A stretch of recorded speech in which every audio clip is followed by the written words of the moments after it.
O bedárovi, čo šiel do pekla s klobásami. Jedni ľudia boli takí biedni, že nemali celkom nič, ba ani len tú chalupu.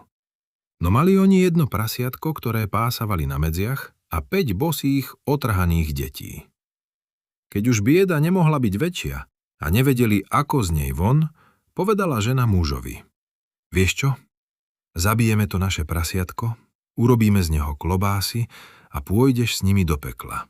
Aspoň prinesieš domov nejaký ten peniaz. Bolo to za starých čias, keď ešte čerti chodili po svete.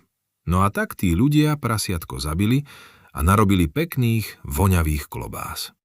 Potom muž niekoľko z nich vzal a vybral sa na ďalekú, preďalekú cestu do pekla.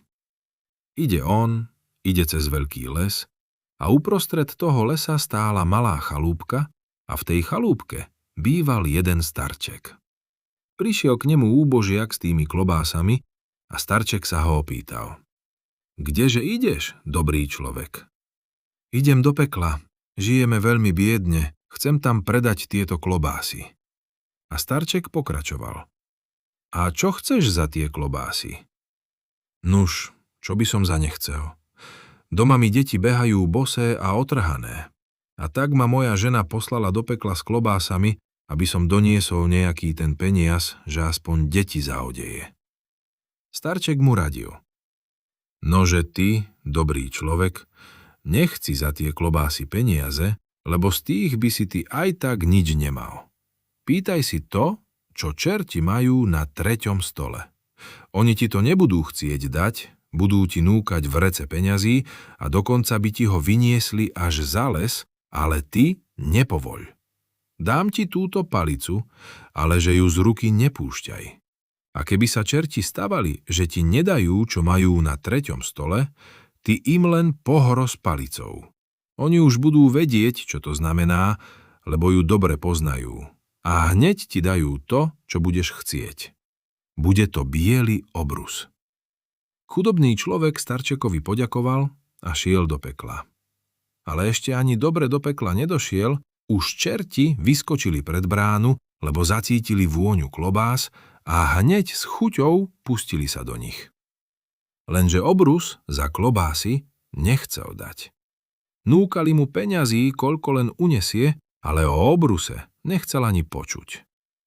Keď to úbožiaka už domrzelo, pohrozil im palicou. Čerti sa zarazili a poslušne šli po obrus. Museli mu ho dať. Keď sa vracal z pekla, starček už na neho čakal a pýtal sa: Akože sa ti vodilo? Dostal si ten obrus? Ach, starček milý, čerti mi ho nechceli ani za svet dať. Ale keď som im pohrozil palicou, stíchli a obrus mi priniesli. Iste si hladný však? Veru hladný. A domov by som sa darmo ponáhľal, keď ani tam nie je to. Na čo by si sa trápil hladom? Podaj mi ten obrus, niečo ti ukážem. Starček položil obrus na trávu a zvolal: Obrúsok, rozviň sa. Obrus sa sám od seba rozvinul a boli na ňom jedlá od výmyslu sveta. Obaja sa k nemu posadili a dosýta sa najedli. Potom starček povedal: Obrúsok, zviň sa. Obrúsok strúsil zo seba všetky omrvinky, aby si ich vtáčiky pozbierali, a zvinul sa. Starček sa pozrel na bedára a povedal: Teraz už choď domov. Tvoje deti nebudú viac hladné a ešte aj pre vtáčikov zostane. Chudobný človek starčekovi poďakoval, vzal obrus a zamieril domov. Ale musel prejsť zase cez ten veľký les. Na kraji lesa stál hostinec a v ňom zlá krčmárka. Ale on o tom nevedel, že je daká zlá. Už sa stmievalo, muž rozhodol sa, že tam prenocuje. Krčmárka sa ho začala vypytovať: Kdeže si bol? A on, pretože bol statočný človek a nevedel klamať, povedal tak, ako bolo. Bol som v pekle, zaniesol som čertom klobásy. A čo ti za ne dali? Vyzvedala ďalej krčmárka. Obrus, ale nie taký hociaký. Keď mu poviem obrúsok, rozviň sa, hneď sa na ňom objavia všelijaké jedlá. Krčmárka len na to čakala. Pripravila mu dobrú večeru a povedala: Iste si unavený, máš pripravenú posteľ, môžeš si ísť ľahnúť. Len čo zaspal, krčmárka sa k nemu potichučky prikradla a obrús mu vzala. Miesto neho mu tam položila iný, tiež biely. Na druhý deň chudobný človek sa konečne vrátil domov a deti naňho už zďaleka volali, že by jedli. Nuž vybral z kapsy obrus a zavolal: Obrúsok, rozviň sa. Ale obrus nič. Ani sa nepohol. Zvolal druhý raz, tretí, ale keď výsledok bol stále ten istý, žena obrus vzala a schovala. Muž bedákal, že je po radosti a že deti aj naďalej budú hladovať. Ale potom mu čosi vhúpilo do hlavy a vraví žene: Žena moja, vieš čo? Nože mi daj ešte zo pár tých klobás a pôjdem s nimi znovu do toho pekla. Žena mu klobásy pripravila a muž sa vydal po druhý raz do pekla. Po ceste znovu prišiel k starčekovi. Ten mu dal palicu a poradil mu, aby sa nedal od čertov nijako prehovoriť, čo by mu koľko i viac peňazí dávali, lebo by z nich aj tak nič nemal. Aby si žiadal čierneho barančeka z 3. chlievika. Úbožiak poďakoval starčekovi za palicu a dobrú radu a šiel ďalej. Prešiel hodný kus cesty a už sa blížil k peklu. Čerti už zďaleka zacítili vôňu klobás, vybehli z brány a pustili sa do nich. Keď ich do posledného kúska zjedli, opýtali sa ho: Čo žiadaš za tie klobásy? Čierneho barančeka z 3. chlievika. Dlho sa s ním čerti dohadovali, ale čierneho barančeka z 3. chlievika mu dať nechceli. Nakoniec prešla úbožiaka trpezlivosť a pohrozil im palicou. Čerti hneď bežali a barančeka z chlievika vypustili. Muž si ho vzal a cestou rozmýšľal: čierny baranček. Keby to bola aspoň ovečka, bol by z nej aký taký úžitok. Mali by sme aspoň trochu mlieka, ale baranček, iba ak ho zabiť a zjesť. Prišiel do lesa k starčekovi a zabedákal: Starček môj, ja nemám šťastia. Čo by si len nemal, poď ku mne bližšie aj s tým barančekom. Potom povedal: Baranček, zatras sa. Sotva to vyriekol, baranček sa začal triasť a zlaté dukáty sa len tak z neho sypali. Za chvíľu ich bolo toľko, že chudák ani nevedel, kde ich všetky podávať. Tu starček znovu povedal: Baranček, prestaň sa triasť. Ďakujem ti, baranček. Muž pozbieral peniaze a čo sa mu nezmestilo, zhrnul na hromádku. Možno, že sa niekomu zídu, kto pôjde tým lesom. Potom poďakoval starčekovi a vydal sa na cestu. Keď išiel okolo hostinca na kraji lesa, uvidela ho zlá krčmárka a volala na neho: Zostaň u nás na noc. Muž bol unavený, nuž vošiel dnu. Krčmárka mu hneď dala dobrú večeru a pri jedle sa ho na všetko vypytovala. Úbožiak nič netušil a všetko jej vyrozprával, ako šiel do pekla s klobásami a ako mu čerti dali zázračného barančeka. Keď v noci zaspal, krčmárka sa potichu prikradla a zázračného barančeka vymenila za iného, tiež takého čierneho.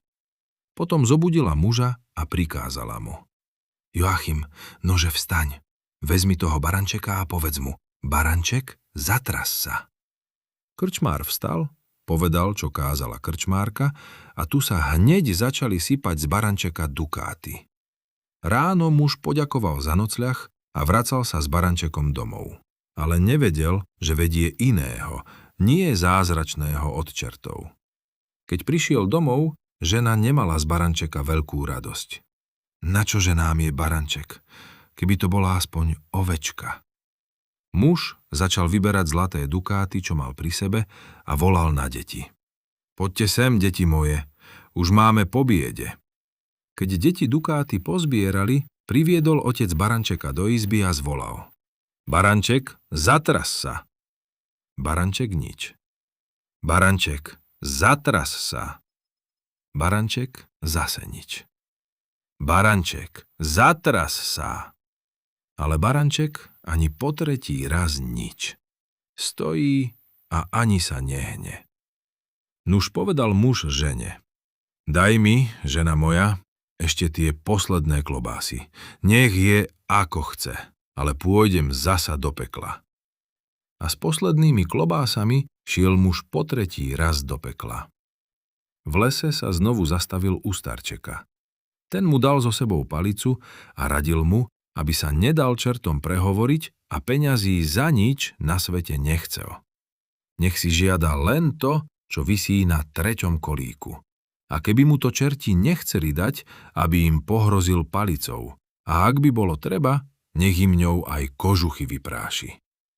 Chudobný človek poslúchol, ako mu starček nakázal, a od čertov dostal to, čo na 3. kolíku viselo. Bolo to vrece a v ňom samé kijaky.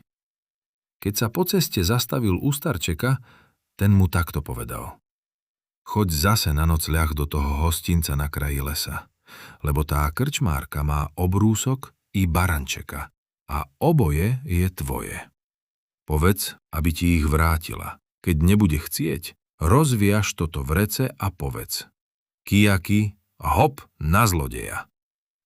A tak sa stalo. Úbožiak prosil krčmárku, aby mu dala jeho veci nazad, ale krčmárka tvrdila, že ona mu jak živ nič nevzala. Vtedy on rozviazal vrece a zvolal: Kijaky, hop na zlodeja. V povetrí to závízdalo, ako by sa strhol strašný výchor. To obušky povyskakovali z vreca a bili krčmárku, čo sa len do nej zmestilo. Krčmárka začala bedákať, nariekať a nakoniec aj prosiť, aby už prestal, že mu všetko vráti. Tu muž povedal: Kijaky, hop do vreca. A naraz všetko utíchlo. Krčmárka priniesla obrus a potom aj barančeka. Muž si vzal, čo bolo jeho, a šiel pekne domov. Od tých čias sa mali dobre. Bolo dostatok jedla i peňazí. A keď mali aj kijaky, už sa naozaj nemuseli nikoho báť. Raz sa dozvedeli o barančekovi a obrúsku zbojníci a chceli im ich ukradnúť. Stačilo, aby muž zavolal kijaky z vreca. Kijaky vyskočili a zbojníkov tak natlkli, že ledva vyviazli s holým životom. Na to zbojníci nikdy nemohli zabudnúť a chalupe kedysi úbohého človeka sa radšej zďaleka vyhýbali. Koniec. Rozprávka, ktorú ste práve počuli, patrí k poľskému ľudovému rozprávkovému dedičstvu. Staré ľudové rozprávky sú súčasťou nášho spoločného kultúrneho dedičstva. Preto ich chceme znovu rozprávať, oživovať a uchovávať, aby nezostali zabudnuté a mohli ich spoznávať aj ďalšie generácie. Ak sa vám táto rozprávka páčila a chcete s nami objavovať ďalšie staré príbehy, budeme veľmi radi za váš odber, sledovanie, komentár alebo zdieľanie.